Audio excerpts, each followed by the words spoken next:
Buenas noches, sean bienvenidos al curso de emprendedurismo, donde estamos dando las herramientas básicas para cómo emprender esa idea de negocios.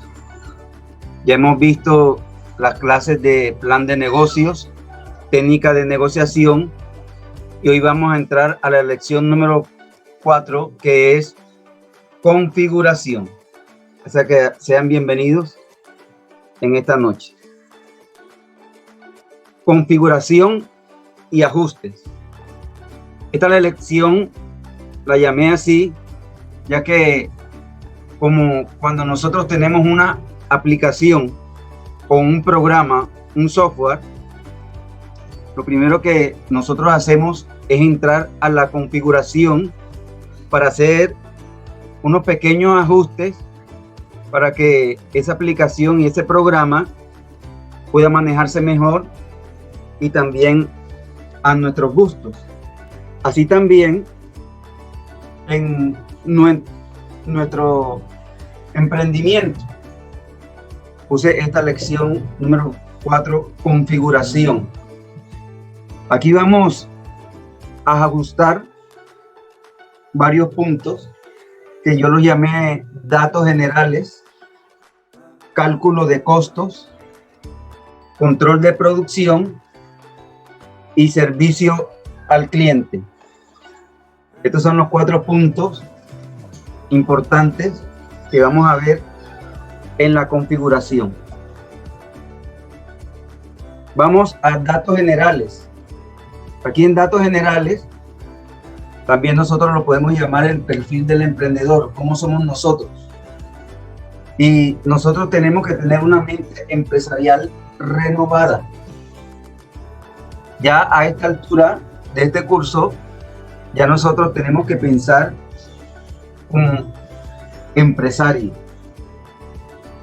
El austriaco Peter Drucker, conocido como el padre de la administración moderna, él decía: si quieres hacer algo nuevo, necesitas de hacer algo viejo. Volví y se lo repito. Si quieres hacer algo nuevo, necesitas dejar de hacer algo viejo. Lo decía uno de los fundadores de la administración moderna, Peter Drucker. Tienes que saber manejar las opciones versus los riesgos. Cuando uno abre un emprendimiento, uno sabe como empresario que va a asumir riesgos. Ahora, viendo los riesgos que se tiene al frente, de acuerdo también a la clase de emprendimiento que hemos iniciado, nosotros vamos entonces a ver cuáles son las opciones que yo puedo tener. Eso se ve en la técnica de negociación, donde yo me voy a dar cuenta qué clase de opciones tengo yo, y nosotros como empresarios que somos tenemos que saber manejar las opciones que yo tengo, que yo me propongo como meta versus los riesgos. Nosotros no podemos echarnos hacia atrás, sino que ver qué es lo que viene hacia adelante. También como perfil del emprendedor, nos tiene que gustar la excelencia en la calidad. Como decían algunos de los alumnos el domingo pasado, que cuando ellos hacen sus productos, ellos lo hacen con la mejor calidad para presentarle al cliente lo mejor, con excelencia. Y esto me hace recordar la parábola del alfarero, que se le dañó el jarro y él prefirió hacer de nuevo esa vasija porque al alfarero le gusta la excelencia. Entonces, así también nosotros tenemos un producto, vamos a trabajarlo con excelencia. Si es servicio, también vamos a presentarlo con excelencia. La excelencia es lo que hace brillar nuestra empresa. Tenemos que asumir un compromiso. ¿Cuál compromiso? Es que los emprendedores depositan todo su esfuerzo para llevar a cabo una actividad. Abrir un emprendimiento no es como me decía una persona, no de este curso, sino que ella me informaba, yo abrí este emprendimiento para ver cómo me iba. Y depende de cómo me iba, yo veía si lo cerraba o lo dejaba así. Así nosotros no tenemos que pensar. Como emprendedor, nosotros tenemos que asumir un compromiso. Y para eso ya estudiamos el plan de negocio. El plan de negocio es para planificar lo que yo necesito, lo que necesita el cliente, para luego tomar un compromiso. Cuando tomamos el compromiso, entonces nosotros allí seguimos hacia adelante, vencemos toda clase de obstáculos, tenemos fe tanto en el de arriba como en las habilidades empresariales que yo tengo. Y estas habilidades empresariales me van a ayudar a mí a yo poder lograr este compromiso. Todos nosotros tenemos habilidades empresariales. En el test que tuvimos la clase pasada que ustedes hicieron, donde había un gráfico, ahí se dieron cuenta cuáles son sus habilidades. Algunos tienen perfil de visionario, otros de técnico que les gustan las ventas, otro comercial que le gustan los riesgos y otro desde el punto de vista empresarial y directivo. Pero todas esas habilidades que nosotros tenemos nos van a ayudar a tomar este compromiso de seguir hacia adelante.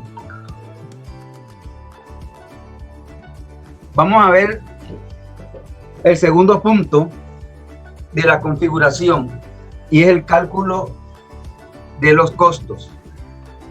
Este es muy importante, ya que los costos simplemente son los montos de dinero que se utilizan en el negocio para comprar un producto o servicio o para producirlo también. Tenemos que saber cómo calcular los costos, porque de acuerdo al costo de mi producción, así entonces yo voy a sacar la rentabilidad, el precio. Lo primero que hay que ver es que en los costos hay dos clases de costos: los costos directos y los costos indirectos. La suma de los costos directos más los costos indirectos va a ser el costo total del precio que estoy produciendo. Vamos primero, ¿cuáles son los costos directos? Los costos directos son aquellos que influyen directamente en el producto final. Puede usted comprar su producto en diversas partes, pero al final es un solo producto. Por ejemplo, el que hace budines, o el que hace empanadas, arepas, quizás en un proveedor compra la harina, pero con otro proveedor comprar el azúcar. Pero al final va a ser un solo costo. En los costos directos, como dije, son los que influyen directamente en el producto final. Se dan de dos formas: el costo material directo y la mano de obra directa. En el material directo entra todo lo relacionado al producto, el sueldo de la persona que está entrando en la producción. Entra allí también la mano de obra. El costo de la mano de obra directa es lo que está relacionado con la persona. Entonces, el costo directo es lo que influye directamente en el producto final. Allí está metido la materia, el material, y también está la mano de obra. ¿Cuáles son los costos indirectos? Los costos indirectos son todos aquellos que no intervienen directamente en el producto. ¿Cómo qué? Hay unos ejemplos como el alquiler del local, los servicios públicos, el delivery. Son costos que se están añadiendo, pero que no son directos. El costo directo es el que tiene que ver solamente con la materia prima y la mano de obra. Di el ejemplo de hacer un pudín. ¿Cuál es el costo directo? La harina, que es el material, el azúcar. La mano de obra entra lo que se le paga a la persona que está haciendo el pudín. Eso es costo directo. Pero ¿cuáles son los costos indirectos? Quizás la persona que tiene esta empresa tiene un local alquilado. Eso entra también en el costo total, pero es un costo indirecto. El delivery, ahora en este tiempo, esa palabra ha cogido fuerza. Delivery, llevarle a su residencia, a su oficina, al cliente el producto. Eso también hay que sumarlo. Entonces, el costo total es igual al costo directo más los costos indirectos. Ahora, el costo de un fabricante es diferente al costo de un distribuidor o de una empresa de servicio. El costo de un fabricante, di el ejemplo que le acabo de mencionar, pero el distribuidor quizás es aquella persona que compra al por mayor. Entonces, él va a tener un costo diferente al que está produciendo. Aquí también entra aquellos que son minoristas también. Entonces, los costos de los fabricantes son diferentes a los costos del distribuidor. A veces cuando llamo costo de distribuidor, entra también aquellos que son de servicios. Por ejemplo, hay empresas que se asocian a una empresa, digamos, de electricidad, y entonces ellos prestan ese servicio. Entonces, son diferentes los costos y nosotros tenemos que saber cómo calcular esos costos. Estoy siendo conciso, preciso y macizo porque esta sería una materia. Es más, nosotros como administradores damos en la universidad costos 1, costos 2, costos 3, pero aquí le estoy sintetizando lo que son los costos y cómo sacarlos. Aquí también tenemos que hablar de la reducción de costos, ya que la mayoría de los que estamos aquí somos microempresarios. Entonces tenemos que saber cómo reducir los costos. En una pequeña empresa, la mejor ganancia es la reducción de costos. Ahora, ¿cómo podemos reducir esos costos? Yo les voy a dar algunos ejemplos. Nosotros reducimos costos cuando eliminamos desperdicios. Nosotros tenemos que saber, y para eso planificamos, para que no nos sobre a nosotros cosas cuando estamos produciendo. Por ejemplo, que si estamos amasando harina y me quedó un poco de harina, y a veces entonces si no tengo otra producción, esa harina se queda allí y se puede perder. Pero también cuando tenemos una empresa, por decir algo, de impresiones, de suéteres, y a veces tenemos que imprimir, hacer un diseño gráfico, me queda hojas, se gastan, se desperdician. Entonces, una forma de reducir los costos es eliminar los desperdicios. Cuando estoy hablando de reducción de costos, estoy hablando de lo que yo puedo hacer para reducir los costos. Porque quizás la materia prima que yo compro, el proveedor me da un descuento hasta cierto punto. Pero es allí donde yo entro, en mi empresa, a cómo reducir los costos. Y cuando yo reduzco los costos, voy a tener una mayor ganancia. Entonces, eliminando los desperdicios es una forma de reducir los costos. Eliminar el trabajo defectuoso.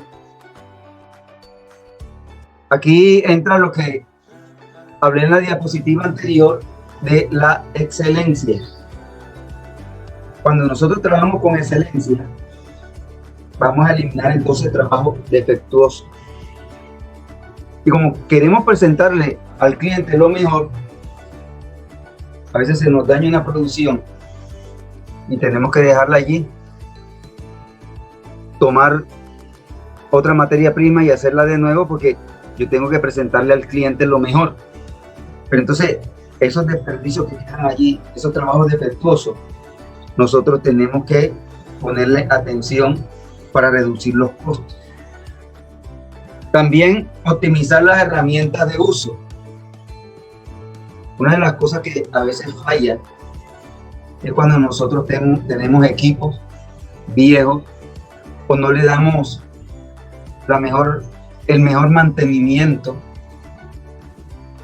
a nuestros equipos o a los utensilios que usamos a diario en nuestra producción, y a veces eso daña. Yo que estoy en esto del diseño gráfico, si yo no le doy mantenimiento a mi impresora, la tinta se puede correr y esa hoja que yo tenía para imprimir y para utilizarla para un suéter, ya tengo que utilizar otro. Entonces, es aquí cuando yo le digo optimizar las herramientas de uso. Los equipos que tenemos a nuestra disposición, vamos a tener que darle un buen mantenimiento. Esto entra en la reducción de los costos. Comprar con buenos precios. Eso es algo que es importante. Buscar el mejor proveedor que nos dé los mejores precios. Una forma también de reducir los costos es la disminución de préstamos. A veces nosotros queremos arreglar todo con préstamos y nosotros sabemos que los intereses de los préstamos son bastante altos.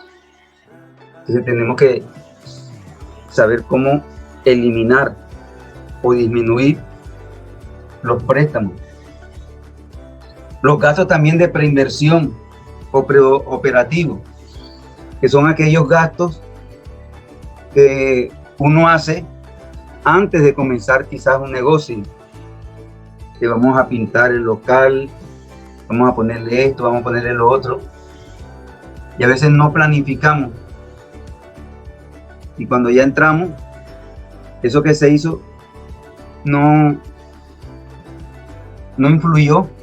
Entonces, nosotros tenemos que saber cuáles son los gastos preoperativos que tenemos que hacer. Entonces, esto es lo más importante en este punto de cálculo de costos. saber cuáles son nuestros costos directos, nuestros costos indirectos y saber cómo nosotros podemos reducir todos estos costos. Vamos al tercer punto, que es el control de producción. Aquí también voy a ser conciso, preciso y macizo, ya que en la universidad también se da administración de producción 1 y 2, pero vamos a ver lo más importante. Nosotros tenemos que saber organizar y controlar la producción, ya que es un aspecto importante, porque aquí se decide cómo organizar las actividades para asegurar un mejor producto, un mejor servicio, a un bajo costo, eficiente y rápido. Este es un departamento en toda empresa, el departamento de producción. Y la materia se llama Administración de la Producción, simple y llanamente, porque la producción hay que administrarla. La producción tiene un proceso inicial hasta un proceso final. Y nosotros tenemos que saber cómo organizar y controlar la producción. Organice su oficina. Hay muchas personas que no le toman atención a esto, pero hay que organizar la oficina. Su oficina puede ser física o puede ser virtual. Yo en los 3 emprendimientos que tengo, todos los tengo aquí en mi computadora, mi oficina virtual. Pero allí, en mi oficina virtual, separo una carpeta para costos, otra carpeta para producción. Es necesario que usted en su negocio organice su oficina y abra este departamento, el departamento de producción. ¿Por qué? Porque cuando nosotros administramos bien este departamento, van a haber ventajas y beneficios. ¿Como cuáles? Te van a garantizar la fluidez de los procesos de fabricación y producción. Vuelvo y se lo repito. Le van a garantizar la fluidez de los procesos de fabricación y producción. Usted tiene que planificar. Bueno, para esta semana tengo que hacer 500 empanadas. Tengo que hacer 30 dulces o pudines. Tengo que vender tubos de PVC de 2, de 3 y de 4 pulgadas. Pero entonces yo tengo que planificar para que haya mayor fluidez en este proceso. Porque si nosotros no planificamos, no tenemos una buena organización, entonces vamos a trabajar a lo que se presente en el día. Y entonces el proceso de fabricación y el proceso de producción me va a salir más alto. ¿Por qué? Porque aquí también entra el tiempo. Óigame bien, el tiempo es importante. Una vez le oí al dueño de Microsoft, Bill Gates. Él dijo lo siguiente: cuando yo me siento en la computadora, pero a veces se me puede caer un billete de a 100, no lo recojo, porque lo que estoy haciendo acá me es más importante, porque mientras yo recojo ese billete de a 100, dejo de vender. El tiempo es fundamental y para eso tenemos que ser buenos administradores, para que haya una mayor fluidez en nuestro proceso de fabricación. Otra ventaja es que tú controlas el mal uso y la pérdida innecesaria de recursos y mano de obra. Nosotros tenemos que saber para cada producto cuánto yo necesito. Hasta para yo imprimir un diseño gráfico, yo pienso cuántos dibujos yo puedo imprimir en una hoja. Me pueden salir 3, me pueden salir 4, y eso me va a beneficiar. El costo de mi hoja va a ser menos. Entonces, esa es una ventaja. Voy a controlar el mal uso y la pérdida innecesaria de los recursos y también de la mano de obra. Voy a lograr un uso óptimo de la capacidad de producción mediante la programación de la maquinaria.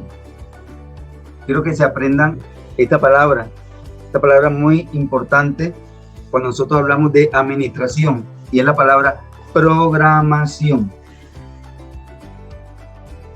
La programación es un eje fundamental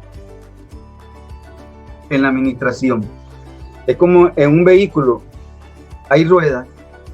Una de las ruedas de la administración es la programación, que también es otra materia de la universidad. La administración de la programación. Tenemos que saber programar, porque así yo voy a disminuir el tiempo de inactividad y el uso en exceso. Yo que estoy casada con un arquitecto, ella siempre que va a hacer una obra, ella hace una programación. Bueno, levantar una pared, ¿en qué tiempo se lleva? ¿Cuántos ladrillos?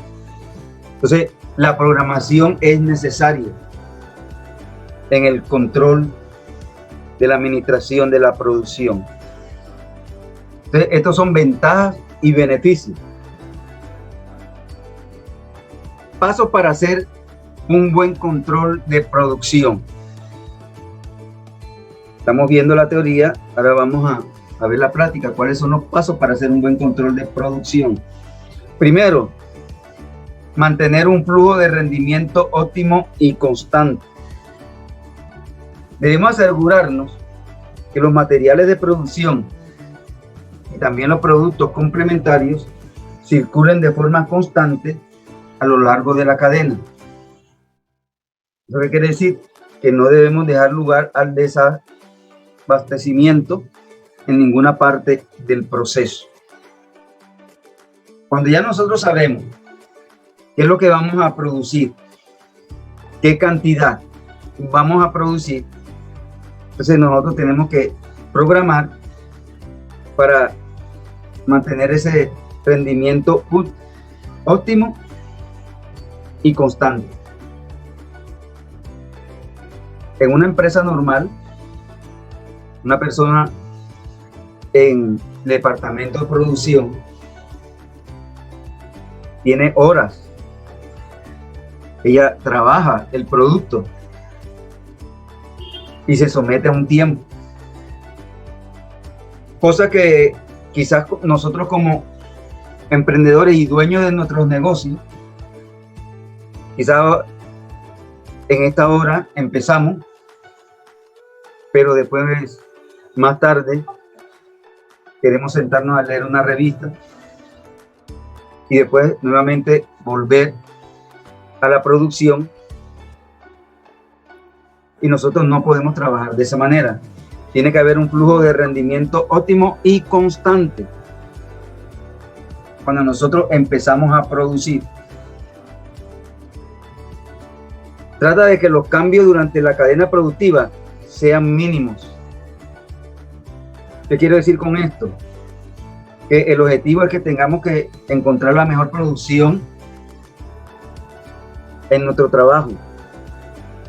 Tratar de saber quién es nuestro proveedor, cómo nos provee, qué cantidad tenemos a la semana, para que no tengamos que hacer esos diversos cambios que a veces cuando se nos presenta puede subir el costo del producto.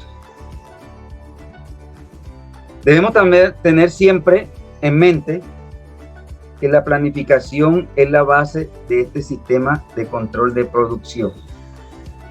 Te lo dije al inicio, el administrador que no planifica, planifica su fracaso.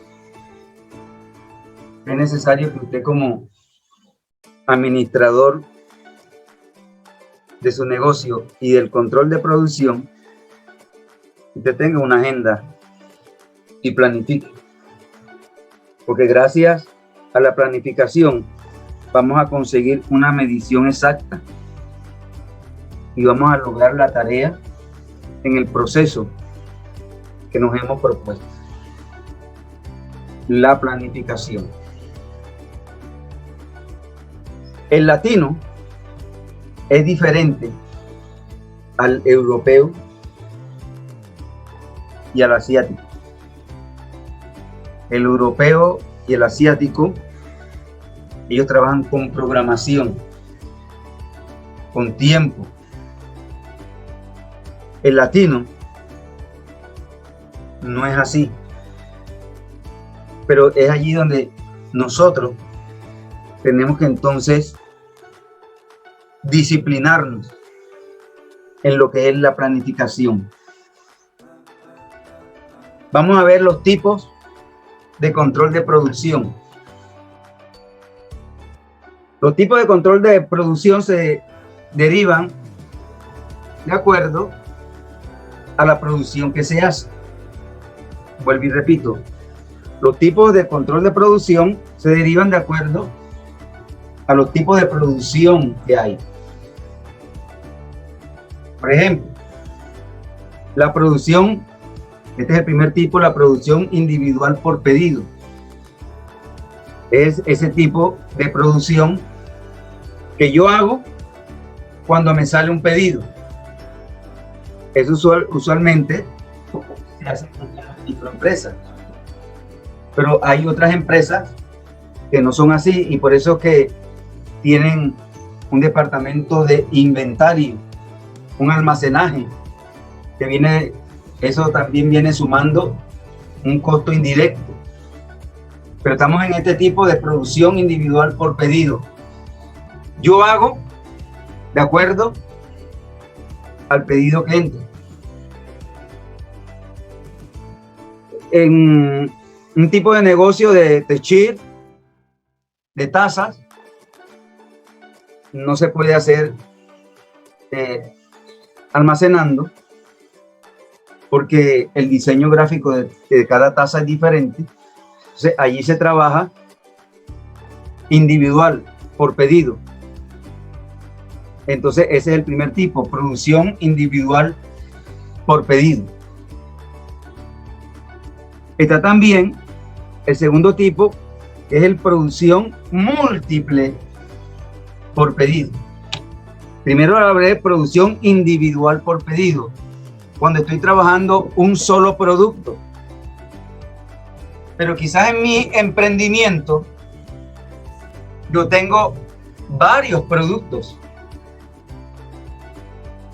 Aquellos que trabajan con la harina casi siempre trabajan con varios productos.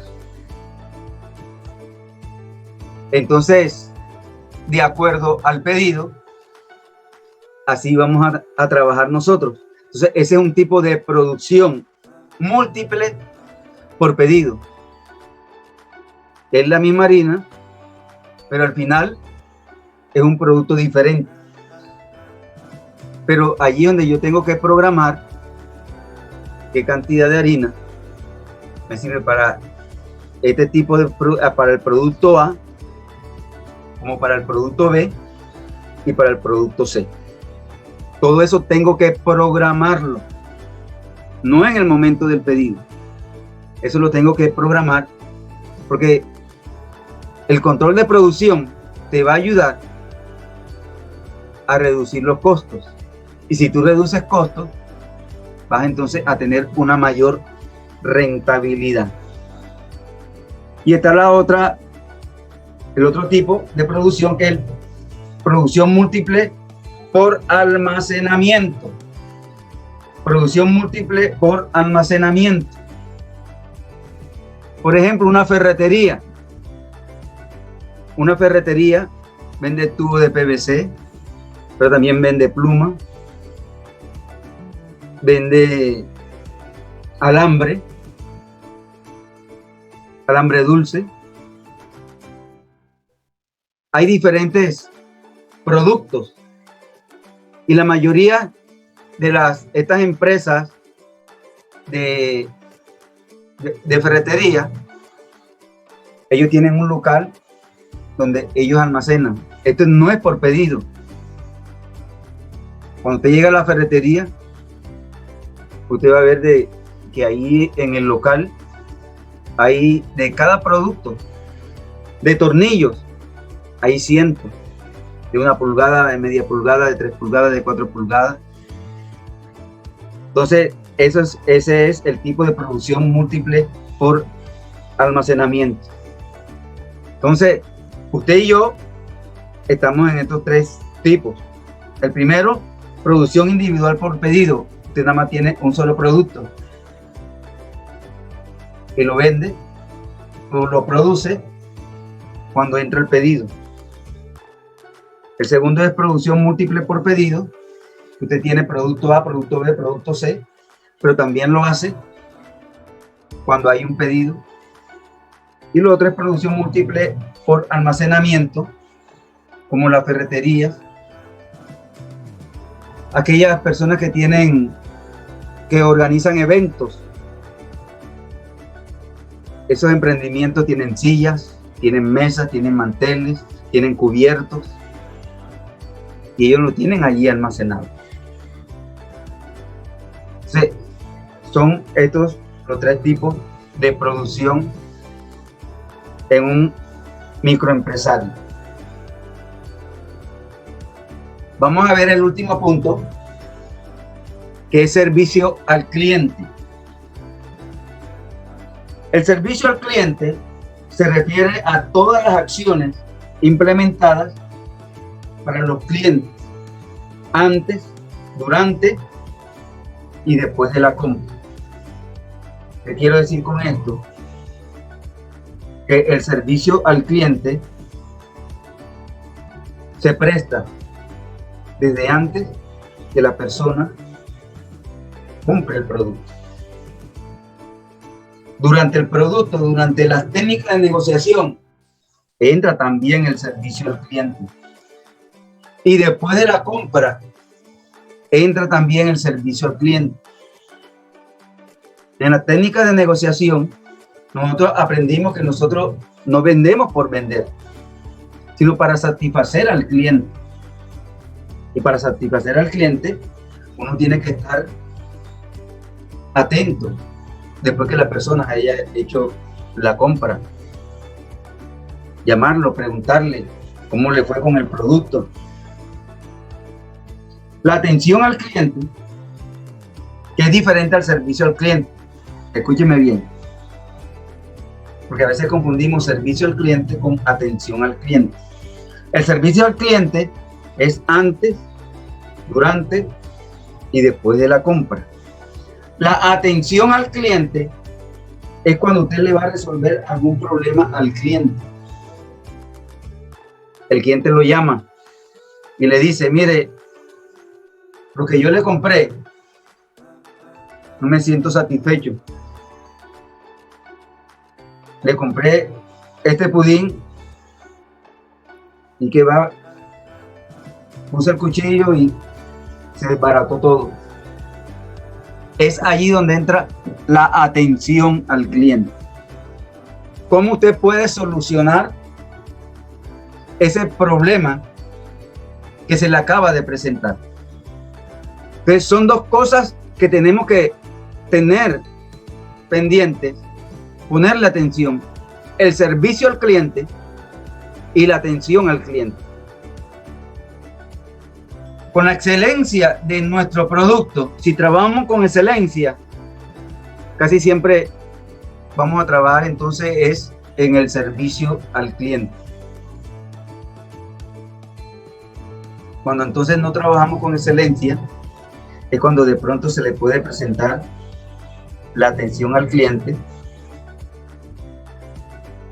y es allí donde a veces tenemos que hacer la parte correctiva en vez de la parte preventiva.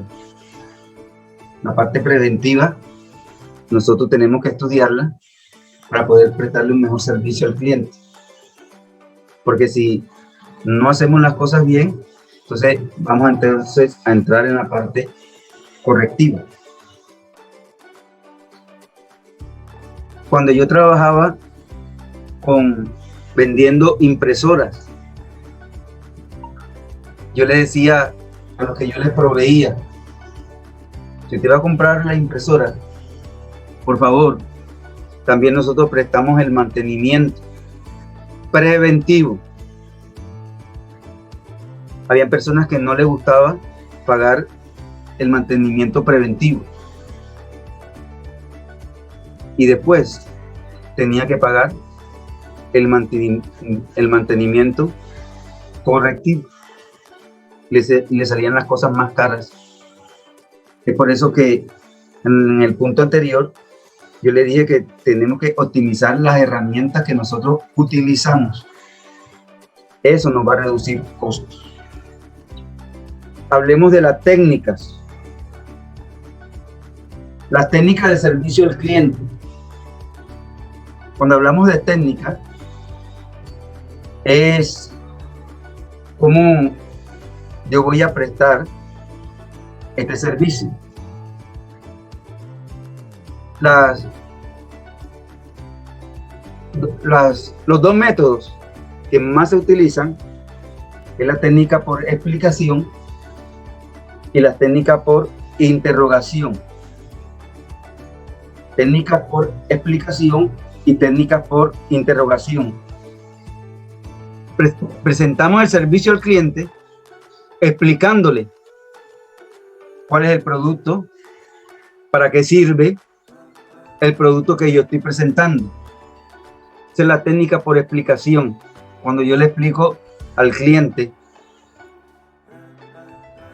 cuando él me compra, por qué me está comprando, yo le estoy explicando. No vender por vender, sino le explico. Y la interrogación es por medio de encuesta. A veces eso lo utiliza, por ejemplo, aquí una empresa de cable. Lo llama usted a su celular. Buenas tardes, le habla María de la empresa Cable S.A. Muchas gracias por prestarnos un poco de tiempo. Quiero hacerle esta pequeña encuesta.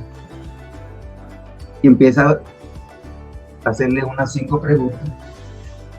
Muchísimas gracias por su información. Que pase un buen día. Esa es una técnica de interrogación para saber cómo se está presentando el producto.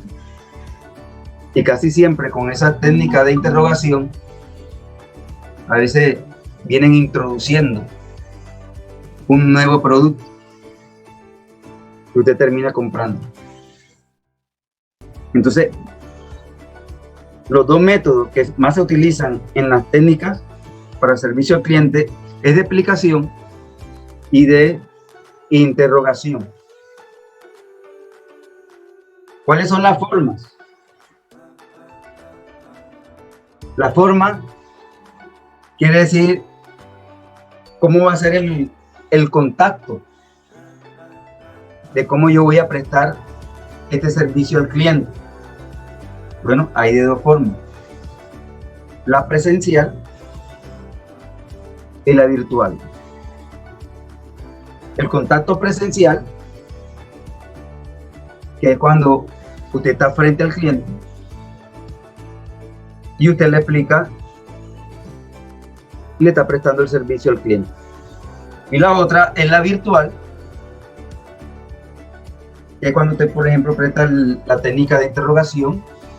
Usted lo hace por una computadora o por un celular. El servicio al cliente, acuérdese que también forma parte de un departamento de todo emprendimiento. Porque lo dijimos desde el primer día, el cliente es el que nos da a nosotros la rentabilidad que necesitamos.